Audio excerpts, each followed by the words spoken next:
고린도후서 7장 8절에서 16절 말씀까지 한 절씩 교독하시고 마지막 절은 함께 읽으시겠습니다. 그러므로 내가 편지로 너희를 근심하게 한 것을 후회하였으나 지금은 후회하지 아니함은 그 편지가 너희로 잠시만 근심하게 한 줄을 알미라. 내가 지금 기뻐함은 너희로 근심하게 한 까닭이 아니요 도리어 너희가 근심함으로 회개함에 이른 까닭이라. 너희가 하나님의 뜻대로 근심하게 된 것은 우리에게서 아무 해도 받지 않게 하려 함이라. 하나님의 뜻대로 하는 근심은 후회할 것이 없는 구원에 이르게 하는 회개를 이루는 것이요 세상 근심은 사망을 이루는 것이니라. 보라, 하나님의 뜻대로 하게 된 이 근심이 너희로 얼마나 간절하게 하며 얼마나 변증하게 하며 얼마나 분하게 하며 얼마나 두렵게 하며 얼마나 사모하게 하며 얼마나 열심 있게 하며 얼마나 벌하게 하였는가. 너희가 그 일에 대하여 일체 너희 자신의 깨끗함을 나타내었느니라. 그런즉 내가 너희에게 쓴 것은 그 불의를 행한 자를 위한 것도 아니요 그 불의를 당한 자를 위한 것도 아니요 오직 우리를 위한 너희의 간절함이 하나님 앞에서 너희에게 나타나게 하려 함이로라. 우리가 위로를 받았고 우리가 받은 위로 위에 디도의 기쁨으로 우리가 더욱 많이 기뻐함은 그의 마음이 너희 무리로 말미암아 안심함을 얻었음이라. 내가 그에게 너희를 위하여 자랑한 것이 있더라도 부끄럽지 아니하니 우리가 너희에게 이른 말이 다 참된 것 같이 디도 앞에서 우리가 자랑한 것도 참되게 되었도다. 그가 너희 모든 사람들이 두려움과 떨므로 자기를 영접하여 순종한 것을 생각하고 너희를 향하여 그의 심정이 더욱 깊었으니 내가 범사에 너희를 신뢰하게 된 것을 기뻐하노라. 아멘. 고린도후서 5장 11절 이후의 내용은 사도 바울이 자신에게 주어진 사도직의 본질적 목적이 하나님과 화목하게 하는 데 있음을 밝히는 내용인 것을 알고 있습니다. 그리고 오늘 우리가 보고자 하는 이 내용은 바로 그 전체의 마지막 단락 부분이 되겠습니다. 따라서 지난 시간에도 우리가 잠시 생각해 보았습니다만은 고린도서의 전체적인 틀을 우리가 여기에서 재확인할 필요가 있습니다. 사도 바울이 고린도 교회를 세운 것은 제2차 선교 여행 때라고 했습니다. 그때 고린도에 1년 6개월을 머물면서 고린도 교회가 태동되게 되는데 본래 2차 선교 여행 때 사도 바울이 고린도를 가려고 계획을 했던 것이 전혀 아니었죠. 안티옥 교회가 바울과 바나바를 선교사로 파송함으로 바울의 1차 여행이 시작되죠. 그때 마가라고 하는 청년을 이제 수종자로 데리고 갑니다. 골로새서 4장 10절을 보면 그 마가라는 청년이 바나바의 생질, 조카라고 나와 있는데 헬라어 원문 단어는 조카가 아니라 사촌 동생이라고 되어 있습니다. 그래서 1차 여행을 떠나서 안티옥에서 남쪽 구부로 사이프러스 섬으로 내려가서 거기에서 밤빌리아, 비시디아, 안티옥을 거쳐서 더베까지 갔다 되돌아왔는데 지금으로 말하면 터키 대륙의 남쪽 부분을 돌고 온 거예요. 그리고 얼마 지나지 않아서 바울과 바나바가 우리가 1차 여행 때 세웠던 교회가 어떻게 되어 있는지 다시 가보자. 그래서 본래의 계획은 1차 선교 여행지를 그대로 되풀이해서 그 코스를 가는 것이었습니다. 그런데 바나바가 또다시 마가라는 청년을 수종자로 데려가기를 원했습니다. 그런데 그 청년은 1차 선교 여행 때 밤빌리아에서 자기 임의로 되돌아가 버렸거든요. 그래서 바울은 그런 무책임한 청년은 못 데리고 간다. 바나바는 데리고 가자. 그로 인해서 그 위대한 두 사도가 결별하게 되었습니다. 그 바나바는 자기 사촌 동생 마가를 데리고 다시 1차 여행 코스를 따라서 사이프러스 섬으로 내려갔고, 바울은 바나바하고 결별한 뒤에 결별한 바나바가 남쪽으로 내려갔기 때문에 자기는 반대쪽 북쪽으로 올라간 거예요. 실라라는 청년을 데리고. 그런데 가는 데마다 바울 뜻대로 안 돼요. 여기서는 이런 이유로 전도가 막히고 저기서는 저런 이유로 반대자가 있고, 그래서 그저 길이 뚫리는 데를 찾아가다 보니까 드로아까지 갔단 말입니다. 그 드로아에서 환상을 보죠.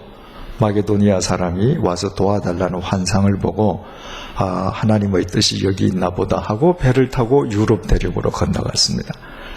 만약에 마가라는 청년 때문에 바나바와 결별하지 않았으면 사도 바울은 2차, 3차 계속해서 터키 대륙에서만 놀다가 끝났을런지 모릅니다. 결별했기 때문에 유럽 대륙에 내려서 마게도니아를 거쳐서 가다 보니까 환락과 쾌락과 우상의 도시인 고린도까지 갔던 것입니다. 그리고 그 고린도에서 1년 6개월 있는 동안 그 우상의 도시에 주님의 몸된 교회가 생긴 겁니다. 따라서 바울이 자기의 인생을 되돌아볼 때 얼마나 신비스러워요. 자기는 전혀 계획하지 아니했음에도 불구하고 하나님 아버지의 강권적인 섭리하심 속에서 자기가 고린도에 이르게 되고 교회가 생겼다. 그것을 생각하면 생각할수록 아마 소름이 돋듯이 주님의 은혜가 감사했을 뿐만 아니라 그만큼 고린도 교회가 바울에게는 더 애정이 가고 더 신경이 쓰이는 교회였을 거란 말이죠. 그런데 3차 선교 여행 도중에 에베소에 체류하고 있는 동안에 그 고린도 교회에 문제가 생겼다는 이야기를 들었단 말이죠. 심각한 대립과 분열이 일어났습니다. 뿐만 아니라 거짓 사도들이 침투에 들어와서 거짓 복음으로 교인들을 영적 혼란 속에 빠뜨리고 있단 말이죠. 그래서 쓴 편지가 고린도 전서라고 그랬죠. 에베소에서 고린도 전서를 써서 보냈습니다. 편지만 보낸 것이 아니라 자기가 사랑하는 애 제자, 자기 자식이라고 불렀던 디모데를 보내었습니다. 내 사랑하는 아들이다. 그러니까 디모데야말로 바울의 전권 대사죠. 바울은 그렇게 하면 해결이 되리라고 생각을 했습니다. 하지만 디모데가 돌아와서 보고를 하는데 고린도 전서를 읽은 고린도 교회 교인들이 아무런 반향이 없단 말이죠. 디모데마저도 배척을 했습니다. 그러니까 편지도 사도 바울이 보낸 디모데도 어떤 열매도 거두지 못한 채 별 무효과를 내고 만 것이죠. 그래서 사도 바울이 눈물의 방문을 했다고 했습니다. 고린도후서 2장 1절 보십시다.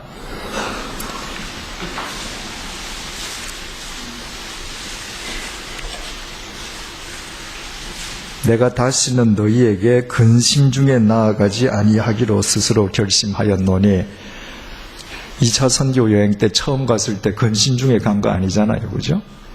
그래서 언제인지는 정확하게 모르지만 사도 바울이 근심하면서 눈물 중에 갔다고 고린도후서 2장 1절에 밝히고 있거든요. 또 13장 1절을 보십시다. 고린도후서 13장 1절.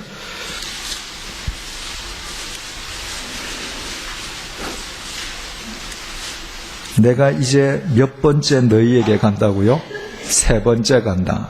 그러니까 2차 선교 여행 때 가고 지금 마게도니아에서 고린도 후서를 쓰고 가면 2번째라고 해야 되는데 바울 자기 입으로 3번째 갈 것이다. 그 중간에 눈물의 방문이 있었단 말이죠.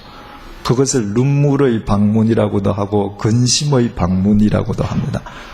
그래서 바울이 가서 그들에게 눈물로 호소를 한 거죠. 너희들 이렇게 살면 안 된다.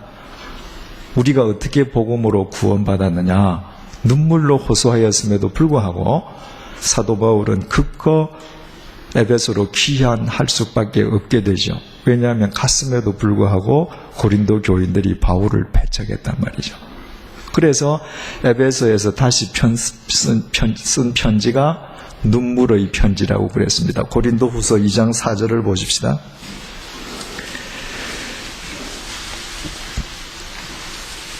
내가 마음에 큰 눌림과 걱정이 있어 많은 눈물로 너희에게 썼노니. 고린도 전서 쓸 때는 눈물로 안 썼죠. 그죠? 그러니까 고린도 전서가 아니고 고린도 후서 이전에 눈물의 편지를 또 썼던 것입니다. 그 편지를 가리켜서 눈물의 편지라고도 하고 근심의 편지라고도 하고 준엄한 편지라고도 합니다. 고린도 교인들의 잘못을 준엄하게 꾸짖으면서도 또 한편으로는 눈물로 호소했기 때문입니다. 그 편지를 써서 디도 편에 이번에는 보냈습니다. 디도에게 네가 들고 가서 이 편지를 전해줘라. 그리고는 그 디도와 어디에서 만나기로 약속을 했다고 했던가요? 드로아에서 만나기로 약속을 했습니다. 고린도후서 2장 12절, 내가 그리스도의 복음을 위하여 드로아에 이름에 주 안에서 문이 내게 열렸어두에 내가 내 형제 디도를 만나지 못하므로 내 심령이 편하지 못하여 그들을 작별하고 마게도냐로 갔노라. 디도가 눈물의 편지를 들고 가서 고린도 교회에 전한 다음에 그 반응을 드로아에 와서 바울에게 보고하기로 되어 있었는데, 사도 바울이 드로아에 가서 아무리 기다려도 디도가 오지를 않는단 말이죠. 그런데 그 드로아에서 바울이 전하는 복음을 받아들이는 사람들이 있습니다. 전도의 문이 열렸습니다. 그러면 우리가 얼른 생각하면 바울이 거기에 눌러앉아서 전도할 것 같은데, 사도 바울에게 우선순위는 고린도 교회였단 말이죠. 그래서 그 드로아를 떠나서 마게도니아로 갑니다. 왜냐하면 디도가 오게 되면 마게도니아를 거쳐서 올 것이기 때문에 하루라도 빨리 디도를 만나고 싶었던 것이죠. 자, 우리가 지난 시간에 봤던 7장 5절로 가보십시다.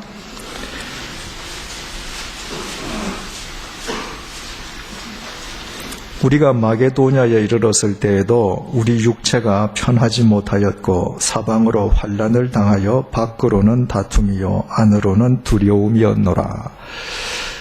지난 시간에 말씀드렸습니다마는 사도 바울같이 위대한 사도도 마음이 편치 않고 몸이 편치 않고 내적 불안과 초조함 속에 사로잡힐 때가 있었습니다. 디도가 오지 않으니까 내적으로 여러 가지 생각이 다 든단 말이죠.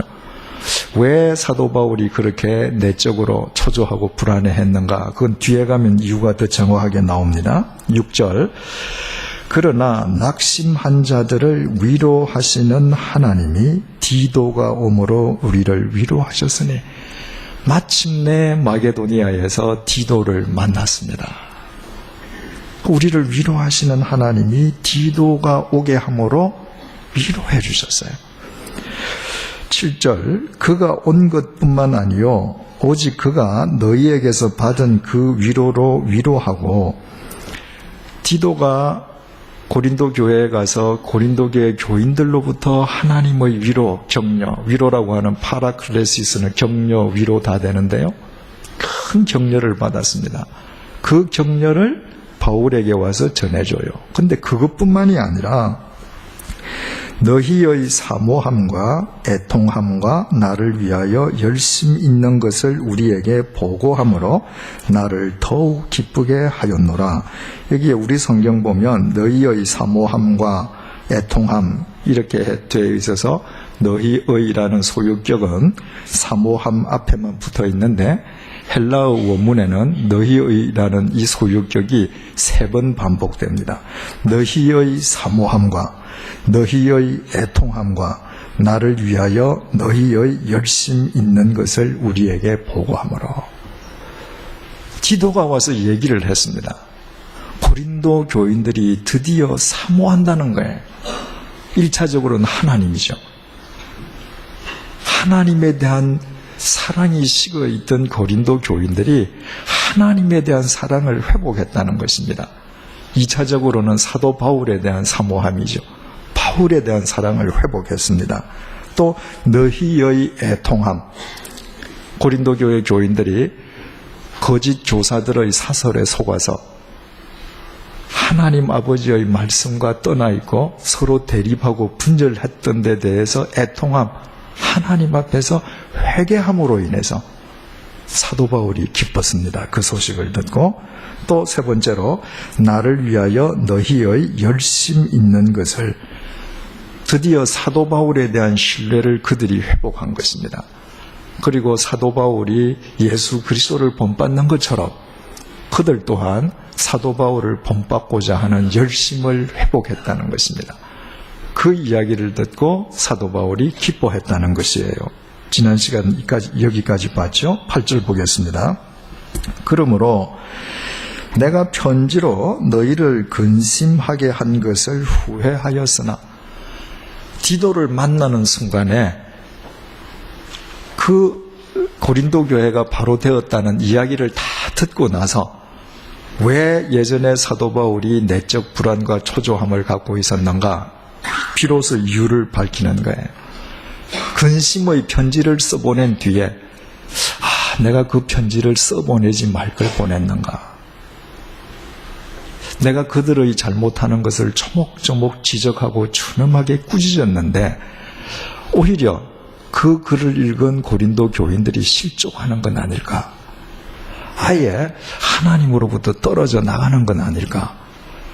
고린도 전서를 써도 별 무효과였고 디모데가 갔었을 때도 아무런 효력이 없었는데 오히려 내가 써보낸 그 눈물의 편지가 불에 기름을 얻는 격으로 그것 때문에 교회가 더 분란이 나고 더 큰 문제에 직면한 건 아닌가. 그리고 후회했다는 거예요. 그래서 아까 5절 제일 마지막에 안으로는 두려움이었노라. 왜 내적 불안과 초조가 있었는가? 바로 여기와 연결이 되는 것이죠. 사세기에 크리소스톰이라고 하는 교부가 있었는데 2000년 기독교 역사에서 가장 위대했던 설교가 중의 한 분으로 평가받고 있는 어른이에요. 그러니까 일반적으로 가장 위대한 설교자 중에 한 분이라고 하지만 어떤 분들은 최고의 설교자라고도 합니다. 2000년 역사상. 그래서 그분의 그 닉네임이 황금의 입이에요. 황금의 입.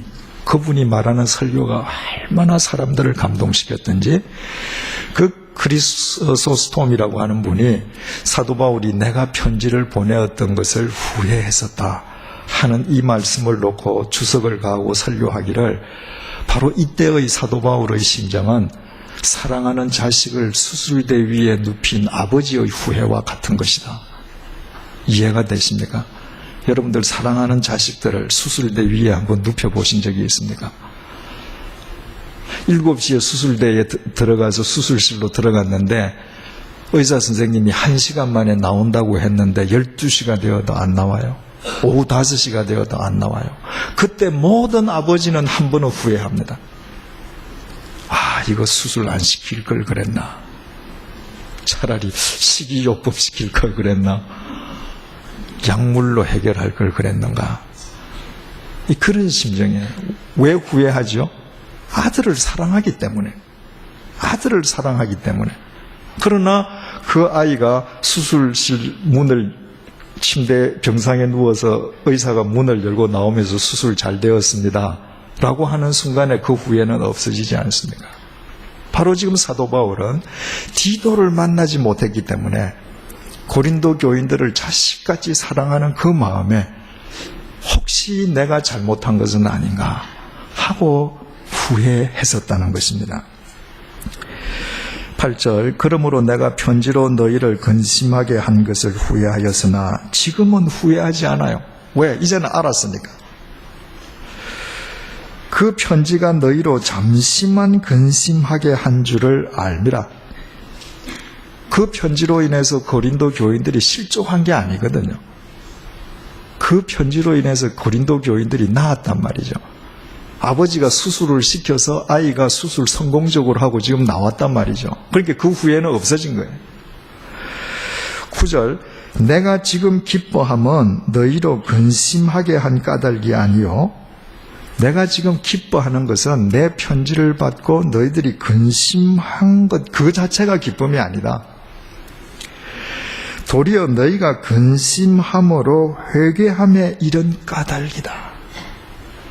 사도 바울의 그 근심의 편지를 받고서 비로소 고린도 교회 교인들이 회개하게 되었다는 것입니다.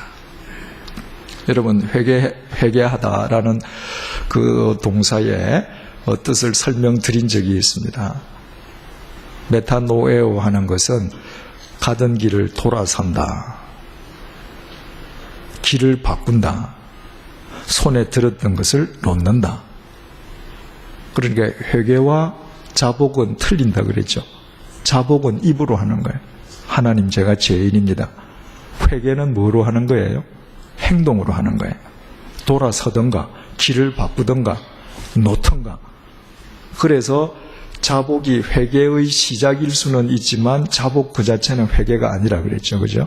그런데 이 메타노에오라고 하는 것은 변경을 의미하는 접두어 메타와 생각한다는 동사 노에오가 합쳐진 거예요. 회개한다는 건 뭔가 생각을 바꾸는 거예요. 생각이 바뀌어졌기 때문에 길을 돌아서는 거예요. 생각이 바뀌어졌기 때문에 잡았던 걸 놓는 겁니다. 탕자가 내가 아버지 재산 반만 들고 나가면 천하 재벌이 될 줄 알았는데 다 탕진하고 돼지가 먹는 지엄 열매도 못 먹죠. 아, 우리 아버지 집에 가면 이것보다 훨씬 잘 먹는, 정도 이거보다 잘 먹는데 내 아버지 집에 가야 되겠다. 메타노에오, 생각이 바뀌었습니다. 생각이 바뀌어지니까 가던 길을 돌아서서 길을 바꾸는 행동으로서의 메타노에오가 되잖아요.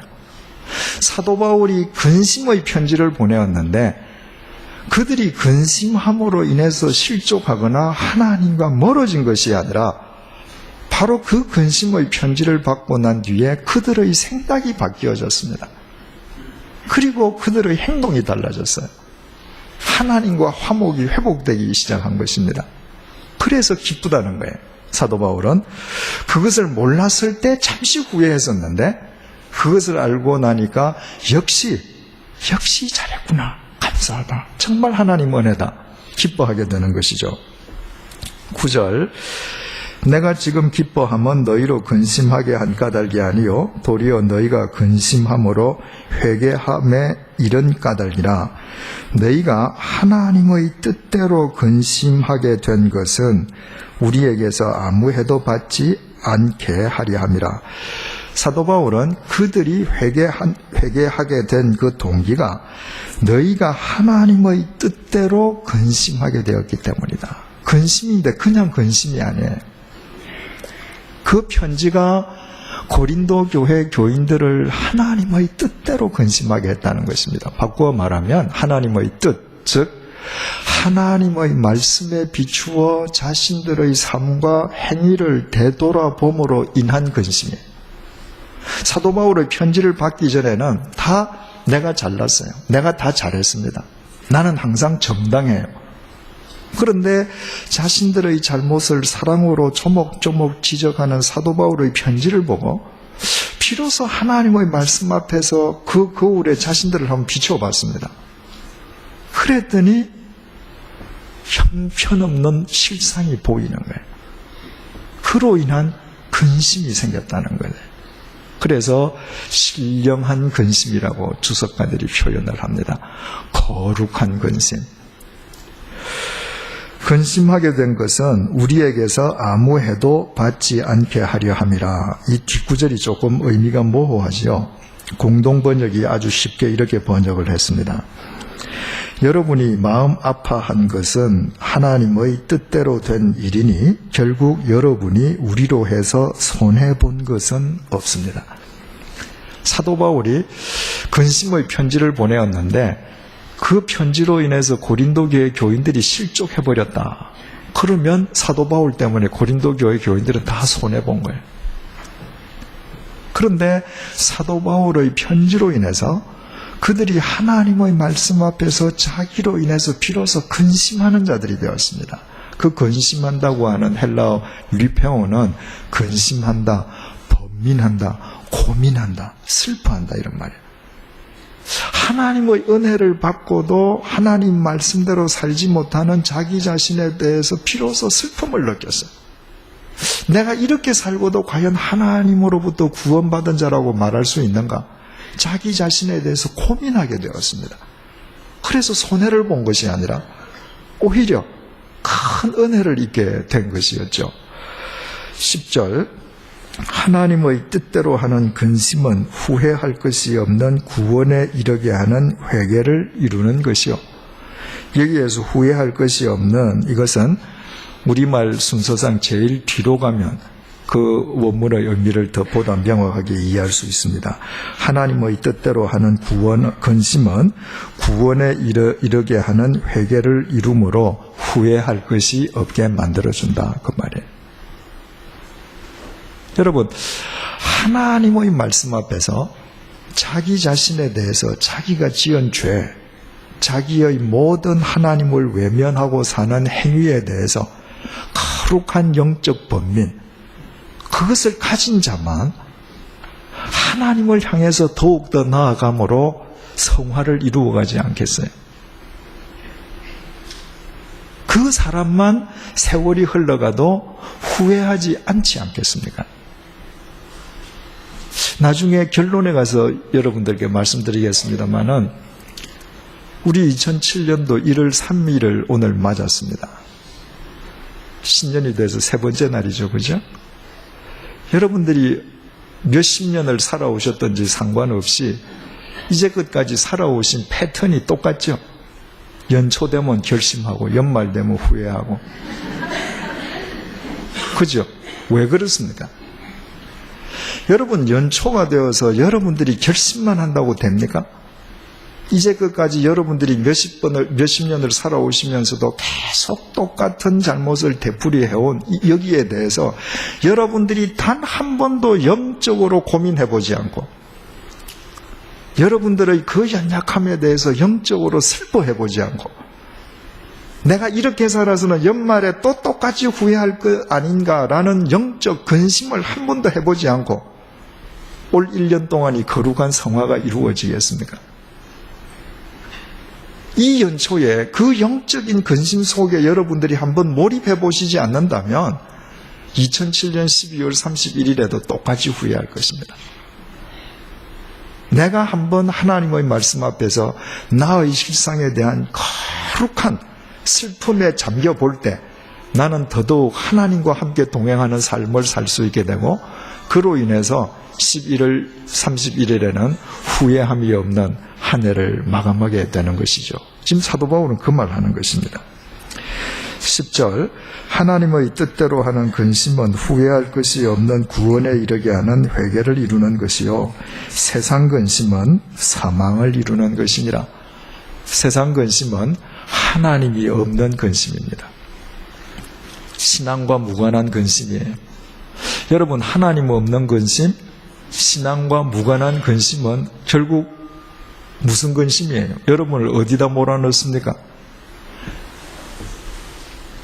절망, 좌절, 분노, 증오심, 불안, 초조. 이걸로 끝입니다. 하나님 없는 근심은요, 나 우물 속에 나를 가두어 버려요. 근심하면 할수록 더 불안에 떨고, 근심하면 할수록 더 좌절하고, 근심하면 할수록 더 증오심만 생기고. 그래서 그것은 문제를 해결하는 것이 아니라 자기 시간을 소진시키는 어리석음으로 끝나버려요. 시간이 뭐라 그랬습니까? 생명이잖아요.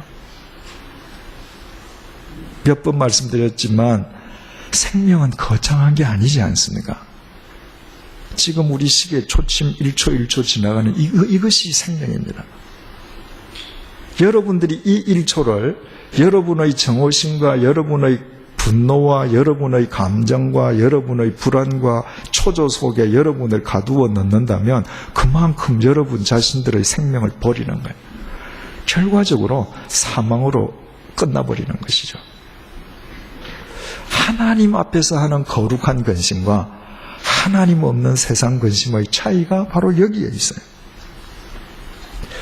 11절 보라. 하나님의 뜻대로 하게 된 이 근심이 너희로 얼마나 간절하게 하며 얼마나 변증하게 하며, 여기에 얼마나 간절하게 하며 얼마나 변증하게 하며 이렇게 우리 한글로 번역되어 있기 때문에 간절하게 하며 변증하게 하며 이것이 다 별도의 구문처럼 보입니다. 그런데 헬라어 원문을 보면 문법적으로 간절하게라고 하는 이것은 이 뒤에 나오는 것을 다 수식하는 부사예요. 그래서 그 원문대로 만약에 번역을 한다면 하나님의 뜻대로 하게 된 이 근심이 너희로 얼마나 간절하게 변증하게 하며 얼마나 간절하게 분하게 하며 얼마나 간절하게 두렵게 하며 이렇게 번역되면 정확한 의미가 됩니다. 자, 그러면 하나님의 뜻대로 근심했을 때 고린도 교인들에게 어떤 결과가 수반되었는가? 첫째로 얼마나 간절하게 변증하게 하며 변증하게 하나님의 말씀 앞에서 자신의 실상을 되돌아보고 근심에 빠졌을 때 그 결과는 간절하게 하나님 앞에서 변증하는 것으로 드러났습니다. 아플로기아라고 하는 이 말은 하나님 앞에서 변명했다는 것이 아니고요, 하나님 앞에서 자신이 잘못한 것을 솔직하게 고백하고 하나님 앞에서 사과하는 것을 의미합니다. 주님, 나는 내가 상당히 괜찮은 사람이고 하나님을 위해서 대단한 일을 하는 것처럼 생각을 했는데 말씀의 거울 앞에서 보니 하나님, 제가 요 모양 요 꼴밖에 안 됩니다.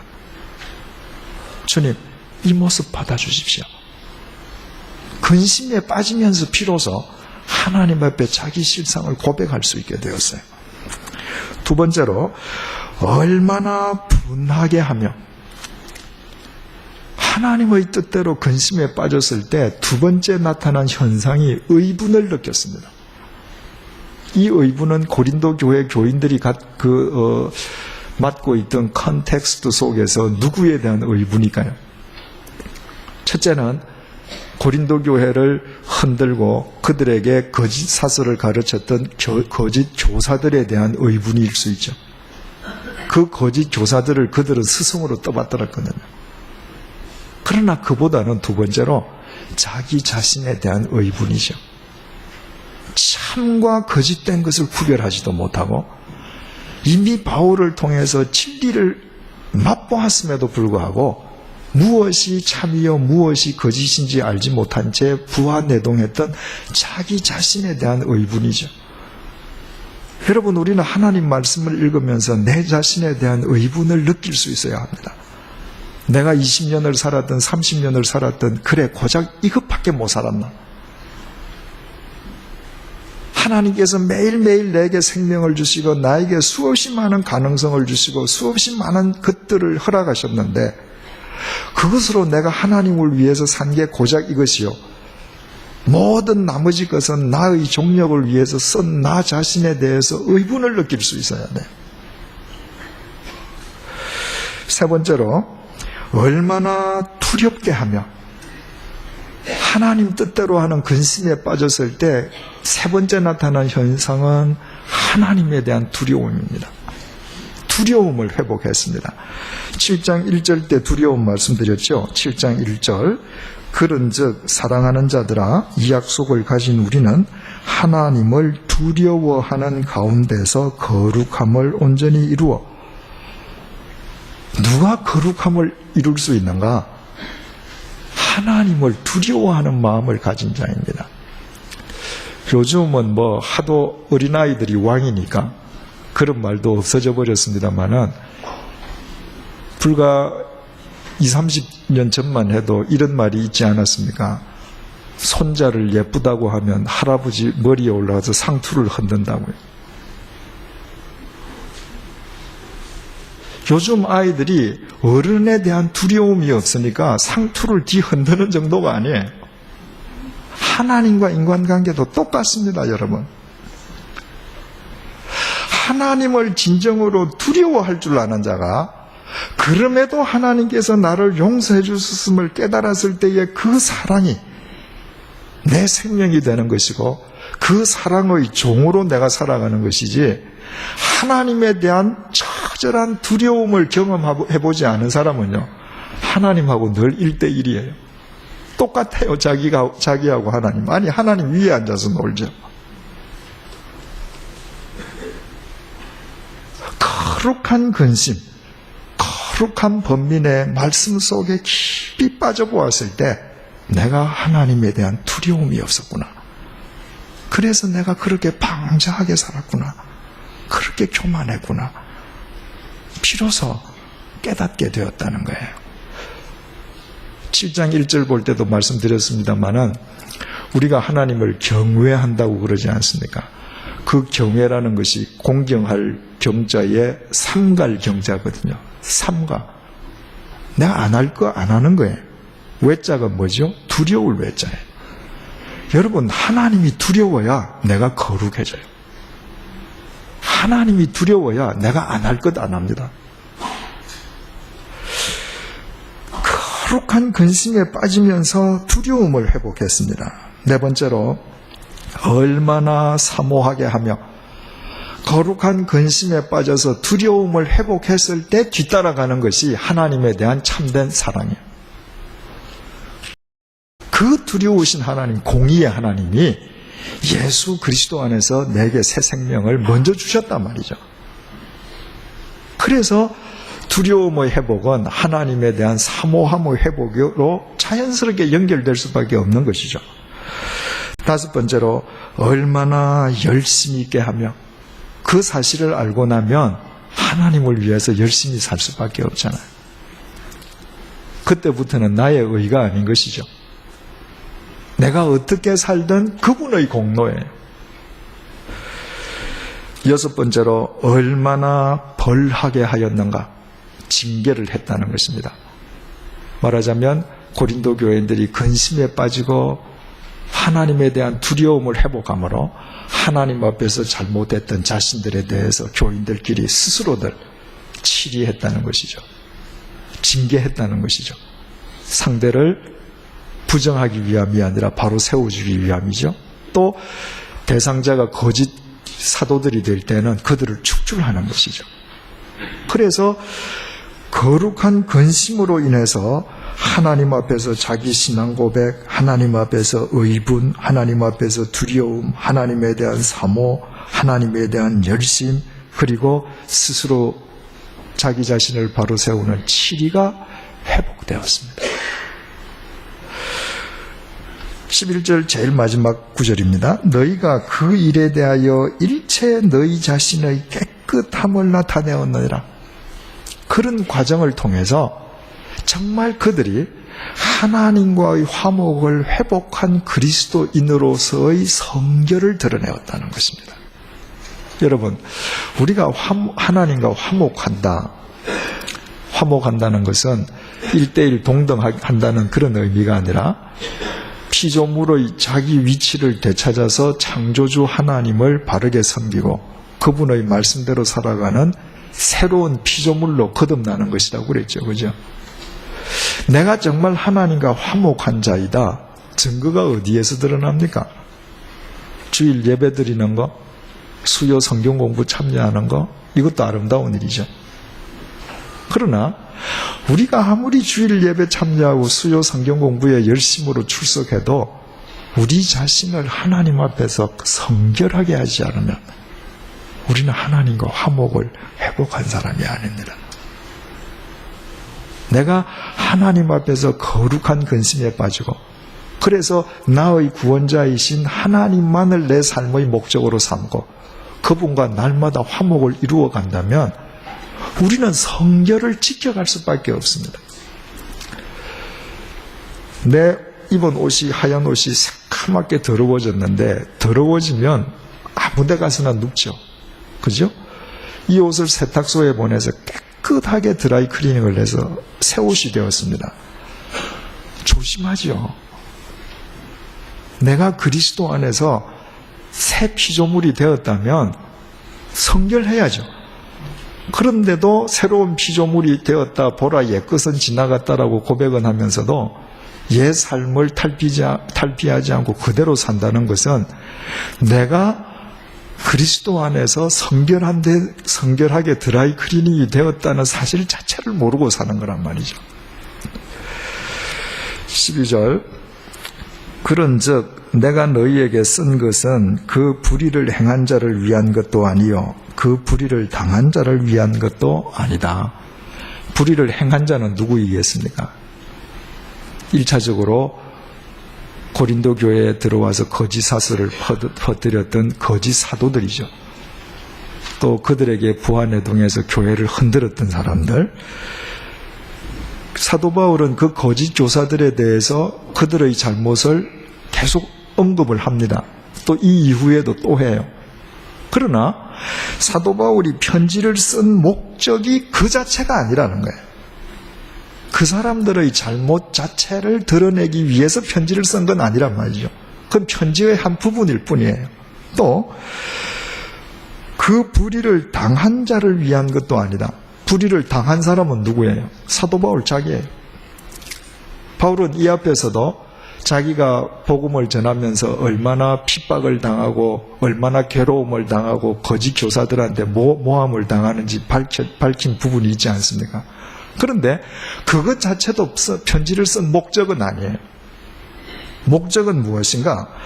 오직 우리를 위한 너희의 간절함이 하나님 앞에서 너희에게 나타나게 하려 함이로라. 우리를 위한 너희의 간절함이 하나님 앞에서 너희들에게 나타나게 해주기 위함이다. 무슨 말이겠습니까? 여러분, 사도 바울이 1차 선교 여행 때에 2차 선교 여행 때에 고린도에 가서 복음을 전함으로 고린도 교회가 세워지지 않습니까? 그때 그 교회를 세웠던 그 교인들이 복음을 전하는 자들에 대한 간절한 마음이 없었다면 교회가 세워지겠습니까? 그때 그들의 순수하고 순전하고 그들이 속에 간절한 믿음이 있었으면 아무도 부인할 수 없잖아요. 우리를 향한 너희들의 그 간절함이 헛것으로 사라져버리지 않고 하나님 앞에서 너희들에게 열매로 되돌아가게 해주기 위함이라는 것입니다. 이해하셨습니까? 그러니까 바울은 고린도 교인들을 진심으로 사랑하는 거죠. 내가 이 편지를 쓰는 것은 나한테 위해를 가한 사람을 정죄하려는 것만도 아니고 내가 이만큼 피해받았다는 것을 너희들에게 알리려고 하는 것도 아니고 예전에 너희들이 품고 있던 그 순수함, 그 간절함이 하나님 앞에서 열매로 너희들에게 되돌려지기를 바라는 마음으로 썼다는 것입니다. 그런데 13절 이로 말미암아 우리가 위로를 받았어요. 왜? 그 편지 쓴 목적대로 고린도 교회 교인들이 거룩한 근심을 갖게 되므로 그들이 회개하고 하나님 앞에 바로 서고 하나님과 화목을 회복했거든요. 그래서 이로 말미암아 우리가 위로를 받았다. 위로를 설명할 때 우리 고린도후서 1장이 위로로 쭉 시작되지 않았습니까? 말씀드렸습니다마는 사람의 위로는 뭘로 하는 거라고요? 입으로 하는 게 사람 위로예요. 예. 누가 돈 100만 원을 소매치기 당했는데 내가 100만 원을 갚아줄 마음이 있으면 위로할 필요 없죠. 야, 100만 원 있다. 너희 가져가라. 그런데 제가 100만 원이 있어도 줄 마음이 없거나 아니면 100만 원이 없어요. 그때 뭐 하는 거예요? 위로하는 거예요. 아유, 살다 보면 그럴 수 있지 뭐. 그런데 하나님의 위로는 말의 위로가 아니에요. 언제든지 구체적인 위로예요. 바로 사도 바울이 그런 믿음으로 고린도 교인들에게 눈물의 편지를 쓰고 답이 오지 않아서 후회도 하고 근심도 했었는데 결과는 하나님께서 구체적인 위로로 대갚아 주셨다. 파라클레시스라고 하는 건 격려라는 뜻도 있죠. 여러분, 내가 어떤 일을 행할 때 행해지는 일을 통해서 하나님께서 나를 격려하시는 것을 내가 확인할 때 세상의 그리스도인에게 그보다 더 감동적인 일이 어디에 있겠어요? 이루어지는 일을 통해서 내 앞에 있는 사람들의 삶을 통해서 야, 아무개야, 내 너 알고 있어. 너 하는 거 알고 있어.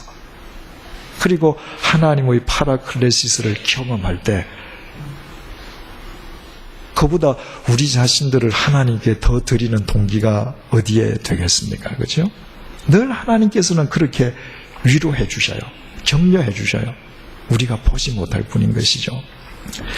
이로 말미암아 우리가 위로를 받았고 우리가 받은 위로 위에 디도의 기쁨으로 우리가 더욱 많이 기뻐하면 위로에 더해서 디도가 너무너무 기뻐해서 그래서 우리가 더 기쁘다는 거예요. 왜 디도가 너무너무 기뻐했는가? 그의 마음이 너희 무리로 말미암아 안심함을 얻었음이라.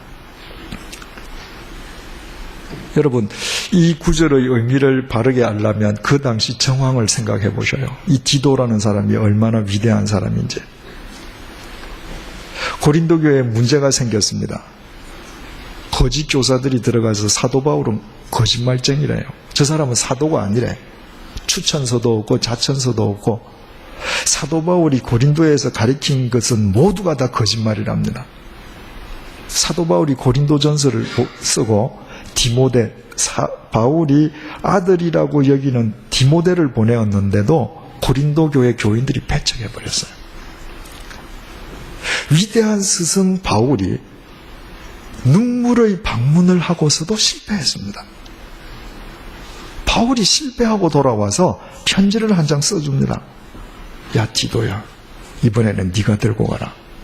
여러분 같으면 가겠습니까? 아유, 선생님 안 됩니다. 선생님이 가셔도 안 되는데 제가 가서 되겠습니까? 대부분 그럴 거예요. 그런데 디도는 순종하고 들고 갑니다. 그때 에베소를 출발해서 배를 타고 도보로 고린도까지 일주일이 걸렸는지 2주일이 걸렸는지 3주일이 걸렸는지 모르죠. 그때는 정집 선박편이 없으니까 배가 있으면 타는 거니까. 고린도에 도착할 때까지 디도의 마음속에 얼마나 두려움이 있었겠어요. 내가 저들에게 모독을 받고 배척당하는 건 아닌가. 거짓 교사들이 편을 만들어가지고 심각하게 무리를 일으키는 것은 아닌가. 그런데 디도가 가서 편지를 전해줬는데 고린도 교회 교인들이 그 편지를 보고 회개합니다. 그리고 디도를 마치 사도 바울을 보듯이 영접해줘요. 그때 디도가 안심했을 뿐만 아니라 디도의 기쁨이 얼마나 컸겠어요. 그 큰 기쁨을 디도가 생생하게 바울한테 와서 전해주는 겁니다. 그 기쁨이 누구 기쁨이 돼요? 바울의 기쁨이죠. 그래서 지금 바울이 기쁜 겁니다. 14절, 내가 그에게 너희를 위하여 자랑한 것이 있더라도 부끄럽지 아니하니. 이게 이제 무슨 말인지 이해가 되시죠?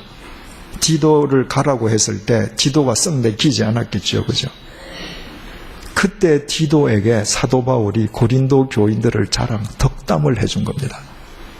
디도야, 지금 고린도 교인들이 저렇게 대립하고 분열하고 복음을 외면하고 서로 싸우는 것 같지만 저 사람들 그렇지 않은 사람들이야.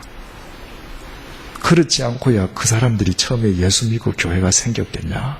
저분들 참 좋은 분들이다. 가라. 가면 성령께서 역사해 주실 것이다.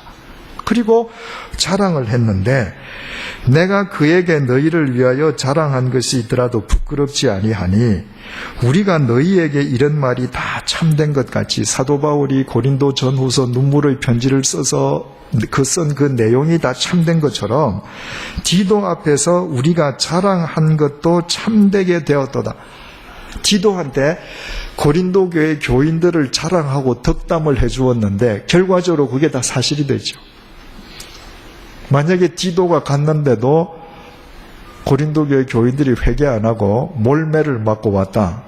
그러면 바울도 거짓말쟁이가 되고 참 부끄러웠을 거예요. 디도 보기가. 이제는 부끄러움이 없어요. 믿었던 대로 되었으니까. 15절 그가 너희 모든 사람들이 두려움과 떨므로 자기를 영접하여 순종한 것을 생각하고 너희를 향하여 그의 심정이 더욱 깊었으니 여기에서 심정이라고 하는 스프랑크논이라고 하는 헬라 말은 애정, 긍휼 이런 말이에요. 그러니까 디도가 정말 순종하는 마음으로 고린도 교회 교인들에 대한 애정을 갖고 떨리지만 편지를 들고 갔는데 오히려 그들이 두려움과 떨므로 디도를 영접해줘요. 그래서 디도가 고린도 교회 교인들에 대한 애정과 긍휼이 더 깊어졌다는 거예요. 이건 바울 자신의 고백이기도 하죠. 바로 고린도 교회 교인들에 대한 바울의 애정이 지금 더 깊어지는 거예요. 결론을 이렇게 맺습니다. 내가 범사에 너희를 신뢰하게 된 것을 기뻐하노라. 사도 바울의 기쁨은 고린도 교회 교인들이 출세해서가 아니었습니다. 고린도 교회 교인들이 성공해서가 아니었습니다. 내가 너희들을 신뢰할 수 있게 되었기 때문에 기쁘다는 거예요. 그런데 뭐에 대해서 신뢰할 수 있게 되었는가? 범사에. 여러분, 이것이 중요하죠. 어떤 사람은 저 사람은 돈에 대해서는 신용이 100%야. 나머지는 못 믿어. 어떤 사람은 다른 거에 대해서는 신용이 100%야. 딴 건 못 믿어. 참된 진리의 사람은 어떻게 돼야 돼요? 범사에 신뢰할 수 있어야 합니다. 범사에 신뢰할 수 있을 때 그가 바로 진리의 동력자가 되는 거예요. 그래서 바울은 고린도 교회 교인들이 범사에 신뢰할 수 있는 진리의 동력자가 된 것으로 인해서 기뻐한다고 하고 이 단락을 끝맺습니다. 한마디로 말하면 고린도 교회 교인들이 하나님과의 화목을 회복한 것입니다. 회복하게 된 동기가 뭐죠? 하나님 뜻대로 하게 된 근심 때문이었습니다. 사도 바울이 쓴 근심의 편지로 인해서 그들이 하나님과 화목한 관계를 회복하게 되었습니다. 그렇다면 오늘 우리 결론을 맺을 수 있습니다. 오늘 수요 성경 공부는 2007년에 들어서 저희들이 첫 번 갖는 성경 공부 시간입니다. 이 첫 번 성경 공부를 통해서 우리가 1년간 앞으로 수요 성경 공부를 해가는 가운데에 우리가 1년 동안 어떤 자세를 견지해야 될 것인가 하나님께서 이 시간에 우리에게 일러주고 계십니다. 아까도 말씀드렸지만 첫째로 우리 자신들이 하나님 앞에서 거룩한 근심, 신령한 번민을 하기 시작하는 것으로 우리의 삶을 바로 세워가는 한 해가 되어야 된다는 것입니다. 단 한 번이라도 정말 나의 현재의 실상에 대해서 하나님의 은혜를 입은 자로서 내가 매일매일 살아가는 나의 일거수일투족에 대해서 내가 이렇게 살고도 내가 하나님 앞에 바르게 설 수 있겠는가? 내가 이렇게 살고도 하나님 앞에서 받을 상급이 있을 수 있겠는가? 이렇게 살고도 뿌린 대로 거두게 하시는 것이 하나님의 심판이라면 내가 하나님 앞에서 과연 무엇을 얼마나 거둘 수 있을 것인가? 현재 나의 실상에 대해서 한번 근심하고 번민해 볼 때에만 우리는 올 한 해를 하나님 앞에서 성화를 완성해가는 거룩한 해로 뿌려갈 수 있는 거예요. 그리고 그 결과로 우리는 하나님과 사람으로부터 신뢰받는 사람으로 세움받게 되는 것입니다. 두 번째로는 올 1년 동안 세상을 향해서 한국 그리스도인들을 향해서 근심하고 고민하게 하는 교회가 되자는 것입니다. 오늘날 교회 갱신을 다 저마다 부르짖긴 하지만 교회는 날이 갈수록 문제점만 더 많이 노출하고 있는 것으로 비춰지고 있습니다. 이유가 뭘까요? 자기 자신에 대해서 거룩한 근심을 한 번도 해보지 않기 때문에, 고민하지 않기 때문에. 그래서 우리가 먼저 고민하고 우리가 범사에 신뢰받는 사람이 되어서 선교 100년의 정신, 한국교회 100년의 을을 이어받게 한 이 100주년 기념교회로서 이 양화진 동산에서 한국교회를 향해서, 세계교회를 향해서 오늘날 교회의 모습이 정말 그렇게 해서 되겠는가? 우리가 그리스도인으로서 이렇게 살아서 되겠는가? 고민하게 하는 한 해가 되자는 것이죠. 그때 우리는 물론이요, 우리와 더불어 이 시대를 살아가는 그리스도인들이 함께 하나님 앞에서 또 사람 앞에서 신뢰받는 그리스도인이 될 것이고, 신뢰를 회복할 때 비로소 우리에 의해서 이 세상은 밝아지고 맑아지게 될 것입니다. 기도하겠습니다.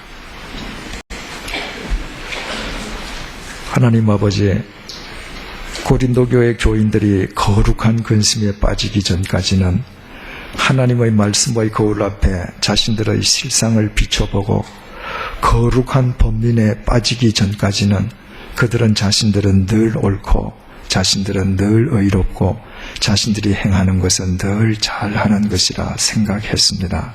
그러나 그 거룩한 근심에 빠졌을 때에 그들은 비로소 생각을 바꾸었고 행동을 바꾸었고 회개를 통하여 성화를 완성시키는 참된 그리스도인이 될 수 있었습니다.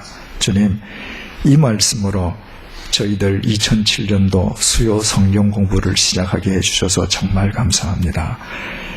우리가 매해를 맞을 때마다 매해 초에는 새로운 결심을 하지만 연말이 되어서 똑같은 삶을 반복한 뒤에 후회를 되풀이했던 것은 우리가 단 한 번도 진지하게 우리 자신에 대해서 거룩한 근심, 신령한 번민 속에 빠져본 적이 없기 때문임을 깨닫게 해주셔서 정말 감사합니다. 하나님이 없어서 근심하는 것도 아니요, 구원을 받지 못해서 근심한 것도 아니요, 하나님께로부터 구원받았음에도 불구하고 하나님 앞에 설 날이 가까워 옴에도 불구하고 하나님 말씀보다 내 뜻대로 살기를 더 원하는 우리 자신들로 인해 의분을 느끼게 도와주시고, 하나님 앞에서 두려움을 느끼게 도와주시고, 하나님과 동행하는 삶을 위해 우리의 삶을 하나님께 드리는 법을 배워가게 도와주옵소서. 그리하여 하나님과 사람으로부터 신뢰받는 그리스도인들이 되게 도와주옵소서. 올 1년 동안 100주년 기념교회가 이 땅에 있는 교회로 하여금 고민하는 교회로 세움받게 도와주옵소서. 이 땅에 있는 모든 그리스도인들이 말씀 안에서 함께 우리의 실상과 실체에 대해 고민하고 번민하고 근심함으로 하나님 앞에서 거룩한 성화를 이루어가는 가운데 세상을 향해 잃어버렸던 신뢰를 회복하게 하여 주옵소서. 그리하여 우리 모두로 인해서 이 사회가 맑아지고 밝아지는 계기가 시작되는 2007년도가 되게 도와주옵소서. 예수님의 이름으로 기도드립니다. 아멘.